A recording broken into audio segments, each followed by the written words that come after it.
ความท้าทายการทำงานเรื่องนี้เอ่อ เราจะไปถ่ายทำต่างจังหวัดกันครับเราเดินทางไปต่างจังหวัดใช้ชีวิตอยู่ต่างจังหวัดกับกองถ่ายของเราเนี่ยประมาณ10 วันได้คือด้วยความที่เรื่องราวอะค่ะในนิยายจริงๆแล้วเรื่องราวเนี่ยมันเกิดอยู่ที่เชียงใหม่ทางภาคเหนือของเมืองไทยซึ่งเราก็อยากที่จะนำเสนอ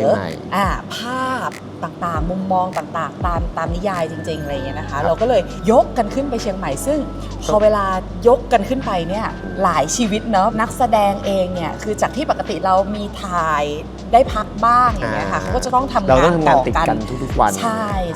ซึ่งก็เป็นเรื่องท้าทายของทุกๆคนไม่ว่าจะเป็นทีมผู้กำกับทีมทำงานตัวนักแสดงเองที่ทุกคนต้องเตรียมความพร้อมมากๆนะคะคิดว่าน่าจะได้อะไรออกมาดีๆมาฝากให้หลายๆคนได้ชมกันนะครับถ้ามีระหว่างเพื่อนกับแฟนแน่นอนเลือกเพื่อนหรอเลือกแฟนครับไม่มีคนให้กอดอย่างนี้แหละคือเราเพิ่งซาวน่าเสร็จครับก็แน่นอนอยู่แล้วเพราะเราเป็นนักกีฬาใช่ครับเราต้องอบอุ่นร่างกายครับเสียงพี่มอนดูเหนื่อยแล้วนะที่เหนื่อยเพราะว่าพี่ออกกำลังกายใช่ไหมล่ะการวิ่งตามใครสักคนหนึ่งมันเหนื่อยไหมมันเหนื่อยนะครับแต่ว่าก็อยู่ข้างๆแล้วใครทำร้องไห้เดี๋ยวโดนจัดการเลยต่อยหน้าเราก่อนเลยพาร์ทเนอร์ก็เป็นการเจอที่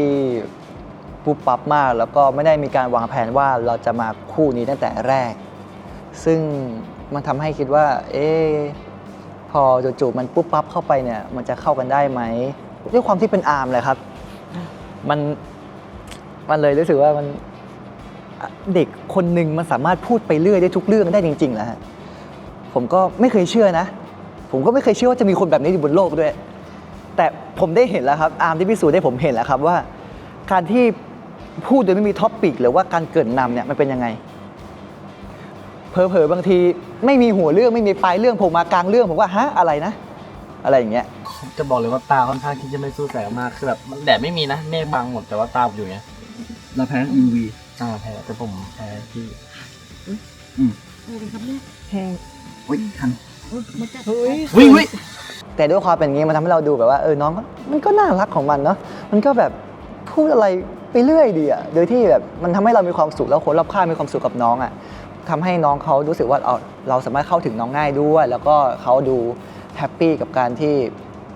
มีเราเป็นพาร์ทเนอร์ครับเท่าที่สัมผัสได้พี่หลงก็จะเป็นคนที่แบบคือผมรู้สึกว่า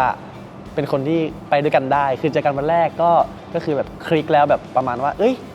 ใช่นะแบบผมบอกไปทางซ้ายก็ไปซ้ายด้วยกันขวาก็ไปขวาด้วยกันอะไรเงี้ยคือค่อนข้างที่จะรู้มือรู้ใจดีกว่าครับก็รู้สึกว่าเคมีเข้ากันได้ครับก็โดยรวมแล้วก็สุดยอดนะพี่หลงก็เล่นเก่งด้วยใช่ครับผมว่ามันไม่ต้องพูดเยอะแล้วเพราะว่าคือเราทำงานกันมาสักพักหนึ่งแล้วก็หลายเรื่องแล้วด้วยผมว่าเรื่องเคมีมันเข้ากันอยู่แล้วแต่เรื่องที่มันดียิ่งขึ้นคือ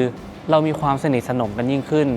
เราเข้าใจบทของตัวละครที่เราเล่นทั้งสองคนมากขึ้นมองตากันเราก็รู้ว่ามันจะไปในทิศทางไหนเราคุยกันตลอดเพราะเราอยากให้ตัวละครที่เราเล่นทั้งสองคนเนี่ยออกมาแล้วก็ทำให้คนที่ดูได้ดูแล้วรู้สึกไปกับมันแล้วก็รู้สึกชอบในตัวของตัวละครนั้นๆอะไรเงี้ยอยากให้ไปติดตามนะครับพาร์ทเนอร์ของผมก็น่ารักขึ้นทุกวันเลยครับยิ่งเล่นเป็นเปอร์ก็ยิ่งน่ารักขึ้นนะครับแล้วก็น่าเอ็นดูซะเหลือเกินนะครับก็ผมก็หลงรักเปอร์แล้วล่ะครับก็ไม่มีอะไรมากเลยทุกคนไม่รู้ว่าจะพูดอะไรดีแต่ว่าฝากติดตามด้วยนะครับสำหรับเปอร์กันนะครับหวังว่าทุกคนจะชอบนะครับในความเป็นเปอร์กันน่าจะสร้างเสียงหัวเราะสร้างรอยยิ้มให้ได้ผมบอกเลยว่าขนาดเปอร์ยังสร้างรอยยิ้มให้ผมได้เขาก็คงสร้างให้ทุกคนได้เหมือนกันฮะน่ารักมากครับก็ผมรู้สึกว่าเวลาผมเข้าฉากเนี่ยผมสบายใจเวลาที่มีพี่คิดม่อนอยู่ข้างๆครับโอเคครับแบบก็น่ารักดีแบบคุยกันได้ทุกเรื่องเพราะว่าปกติเราก็คุยกันตลอดอยู่แล้วเวลาทำงานหรือว่าอะไรเงี้ยมันก็จะแบบโฟล์ครับโอ้โหอย่างพี่พักนี้หลงก็เคยร่วมงานกันมาแล้วก็ไม่มีปัญหาอะไรครับก็ค่อนข้างสนิทกันมากแล้วก็ส่วนคิสมอนก็พี่ม่อนนะครับแล้วก็ท็อปแล้วก็หมอกายส่วนคนที่เหลือก็รู้สึกว่าเป็นการจูนกันเข้าหาได้ไวมากๆถึงแม้ว่าเราอาจจะไม่เข้าซีนด้วยกันนะครับแต่ว่ามันเป็นด้วยความผมไม่มีเพื่อนผมอยากมีเพื่อนอ่ะรู้สึกว่าหลายๆคนนี้แหละทำตอบโจทย์ผมว่าในที่สุดการเข้ากองอ่ะมันทำให้เราอยากเข้ากองเพราะเรามีเพื่อนอ่ะ ทั้งที่ไปเป็นเพื่อนต่างวัยไม่มีใครอายุเท่าผมเลย แต่ว่าทุกคนก็สามารถทำให้รู้สึกว่าเราเป็นเพื่อนกันได้ โดยรวมแล้วทุกคนถือว่าเก่งมากครับ โดยเฉพาะฉากที่แบบต้องเข้าหลายคนหลายมุมอย่างเงี้ย มันจะเป็นกองเป็นฉากที่ต้องวุ่นวายกันหน่อยอะไรเงี้ย แต่พี่ๆเขาก็สามารถทำออกมาได้ดีเลย ไม่ว่าจะเป็นแบบพี่ม่อนหรือพี่พักหรือจะเป็นท็อปหรือคิสมอนหรือเงี้ยพี่หลง คือทุกคนพอเข้าฉากรวมกันหรืออะไรเงี้ยทำให้เรารู้สึกว่าเฮ้ยทุกคนทำออกมาได้ดีว่ะ กลายเป็นว่าในกองเราอะมองว่ามันสนุกไปด้วยกันมากกว่าครับเลยทำผลงานออกมาดีเลยทำให้ฉากนั้นๆซีนนั้นๆเบื้องหลังตอนนั้นมีความแบบสมูทไปกันได้ เพื่อนๆเหรอ โอ้โหน้องๆน่ารักทุกคนเลย แต่ว่าขอเล่าเป็นพักดีกว่า เพราะว่าพักเขาอยู่ข้างผมไงเขาก็จะแบบว่าคุยกับเราตลอดคอยสื่อสารตลอด แล้วก็เขาก็แสดงเป็นกันที่แบบคู่เราอยู่แล้วด้วย ก็พักก็น่ารักครับแบบว่าโทรมาตั้งแต่ออกกองตั้งแต่ตอนเช้าตีห้าหกโมงโทรมาปลุกแล้วพี่ม่อนตื่นหรือยังนี่มีน้องคิสมอนน้องท็อปที่ก็เป็นคนที่น่ารักแล้วก็รับรองเลยว่าคู่คิสมอนท็อปเนี่ยน่าติดตามมากจะได้เห็นความน่ารักของน้องๆเขาแล้วก็ยังมีคู่หลงลีกับน้องอาร์มด้วย ซึ่งมาแรงแซงทางโค้งอยากให้ทุกคนติดตามมากๆเลยครับ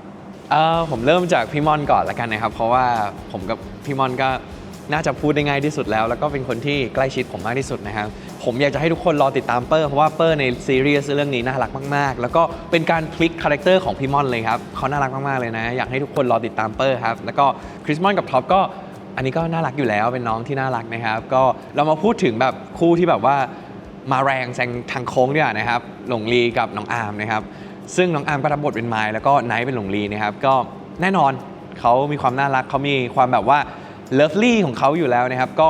ทุกๆครั้งการเข้ากองเราจะมีเสียงหัวเราะสนุกมากครับตอนนี้ก็มองตารู้ใจนะครับพอหลังจากคัดปุ๊บเราก็มาคุยกันแล้วครับว่าฮ่าคิดเหมือนกันนะสิโหทุกคนน่ารักมากๆครับไม่ว่าจะเป็นพี่ๆนักแสดงแล้วก็พี่ๆทีมงานเนี่ยรู้สึกว่าเหมือนถูกอบล้อมด้วยความอบอุ่นพวกพี่ๆก็น่ารักก็สนิทแต่ก็จะสนิทกับท็อปเพราะว่าก็เป็นพาร์ทเนอร์เราก็ต้องคุยกันเยอะนิดนึงแต่ว่าพวกพี่ๆก็สนิทเหมือนกันอยากเป็นคุณหมอมาตั้งแต่เด็กๆแล้วเมื่อก่อนตอนผมเด็กๆผมชอบเวลาแม่ป้อนยาแม่จะคนเด็กเนาะจะมีสลิงแม่ก็จะเก็บสลิงไว้ข้างบนผมก็จะชอบไต่เอาสลิงมาคนไข้ครับเราจะฉีดยาปฏิชีวนะแล้วนะครับรู้แค่อย่างเดียวรู้สึกว่าคำว่าปฏิชีวนะมันเท่มากมันแบบมันตอนเด็กๆมันเท่มากต้องเป็นหมอที่พูดได้ผมขอเป็นหมอแล้วกันเพราะว่าผมรู้สึกว่าผมอยากช่วยคนหมายถึงว่าอยากช่วยคนสำคัญของใครไว้แบบถ้าเกิดผมเป็นหมออย่างเงี้ยผมได้รู้สึกได้ช่วยเหลือใครสักคนหนึ่งมันก็จะเป็นแบบเป็นผลดีต่อเราด้วยแล้วก็รู้สึกภูมิใจหรือชื่นใจด้วยว่าแบบเราได้ช่วยคนคนหนึ่งว่ะวิศวะแน่นอนถ้าอยากเป็นเหรอขอเป็นช่างซ่อมเครื่องบินแล้วกัน